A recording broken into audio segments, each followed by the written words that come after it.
Hola muchachos, ¿cómo están? ¿Cómo están? Hoy yo voy a explicar los mandatos tú. Now I want you to think back to the beginning of the year. At the beginning of the year we did los mandatos. What did los mandatos mean? What did los mandatos mean? You're right. It meant commands. We did, at the beginning of the year, we did the usted and the ustedes command. Remember, I explained to you that in English, it doesn't matter who you're giving the command to, the command form doesn't change. So the command form, for example, if I wanted to say, hey mom, close the door, it doesn't change if I'm talking to two friends of mine and I say, hey you guys, can you please close the door for me? Close the door doesn't change. In Spanish, it absolutely does matter who you're directing that command to.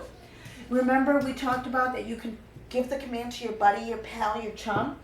You can also give the command to your mom, your grandmother, somebody. And I know command sounds negative. We talked about that before as well. However, this is just asking someone to do something. And you can give a command to the people in front of you, a group of people in front of you. It's like you all take out a piece of paper. This is the command that usually teachers use in the classroom. Levántense. This is one person, and this is one person of respect, and this is one person that's just your buddy and your chum. We did these guys, and we talked about, I don't know if I showed you this chart or not, but I need you to draw it. All it is one line down the middle, then bam, bam, 2 lines. You're making 4 squares. We learned these guys right here. So let's focus on those guys right now. We learned these guys. These guys were open the window, abre. Notice that these guys, the verb form comes from the subjunctive. It comes from the subjunctive. Remember, the subjunctive was go to the yo form, drop the vowel, drop the O, and then it was switch the vowel. Remember this, guys? Okay? So if I wanted to say sing, I would say cante, and I would say canten. I added an N for the ustedes form. We did this. The negative command was no cante, easy enough, and no canten. Now if I wanted to add a pronoun, remember that anything on this side, you added the pronoun, and then you needed an accent. We'll go over all of that again. And this guy, the pronoun came before the conjugated verb. So you would say, no la canten. We did this. We know this. We did this first because this is a little easier. We did this first because it just so happens that the tú command, the command that you're giving to your buddy, your pal, your chum, is a little different. Notice that the subjunctive extends to the negative. Okay, notice that. The negative tú command. That means you're telling a friend not to do something. But the affirmative command, when you're telling a friend to do something, this guy's completely different. This guy's the oddball. This difference right here is what we're studying now. The tú command needs and requires the third person singular. And then there are irregulars, and we'll talk about that. Let me put this in common layman's terms. Okay, let's put this in easier terms.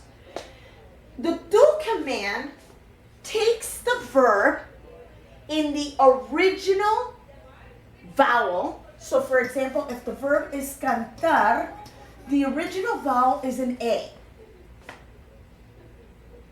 Okay?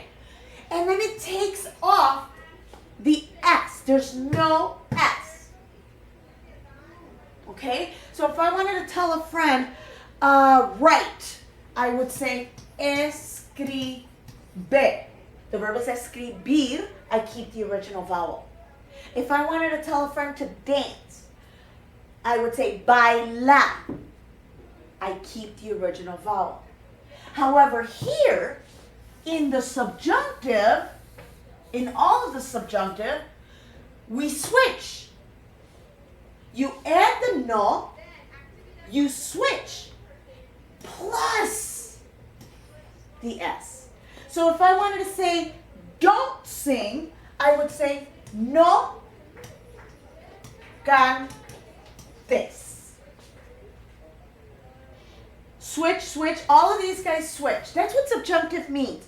Go to the yo form, drop the O, switch. All of these guys switch. This guy does not. Then, notice there's a group. I'll erase everything to make it easier for you. Notice there's a group of irregulars. These irregulars only happen in this box. We'll talk more about it. So third person singular. What is my tú command then? For bailar. Baila. I kept the original vowel. Escribe. I kept the original vowel. Comer. Comer. Escoger. Escoger. Visitar. Visitar. Keep the original vowel, but you gotta drop that S. And remember, that goes in this box. Okay? Then you have tú has a lot of single syllable commands. Why? Because we talk to our buddies, our pals, our chums more than we talk to anybody else. So what happens is the language is alive and it just keeps going and it keeps changing and changing.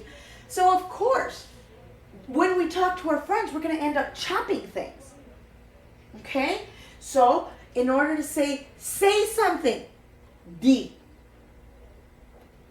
Poner is pon. You chop it. You make it easy to say it. Tener, ten. Hacer, haz. Salir, I don't know if you can see that. Salir is sal. Val, ve, se. Notice the accent. And ven. So when a teacher says ven aquí, she's giving you a tú command. All right, so let's put this to the test. The affirmative commands are here. That means you're telling someone to do something. The negative commands are here, and that means you're telling them not to do something. So this is all subjunctive. This is all subjunctive. So if I go to the subjunctive, I go to the yo form, which is pon, go. I drop the O, which leaves me with that. And now I switch the vowel. The ER becomes an A. So, hold on, I'm getting ahead of myself.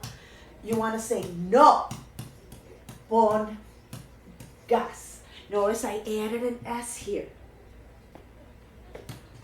Pon, ga, pon, gan. Okay? The tú command is simply the third person singular. But it's an irregular. Poner is an irregular. Hold on. Only here. Everything else. So if I want to say put the book on the table, I say pon tu libro en la mesa. Don't put the book on the table. No pongas tu libro en la mesa. It changes. You'll get used to this change, I promise. Let's try this one. Ir. Ir is irregular in the tú, so it's going to be ve. It's irregular in the subjunctive because look at what happens. I go to the yo form. Voy. Uh-oh. It's one of my ocean verbs. So now what happens? I have to cha-cha. Haya, falla. Uh-oh. So no vayas.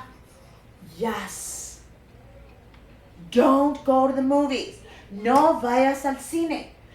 Go to the store for me. Ve a la tienda. You see the difference? We'll do more of these tomorrow in class to get you used to the idea, and we'll do several activities. Hasta mañana, muchachos.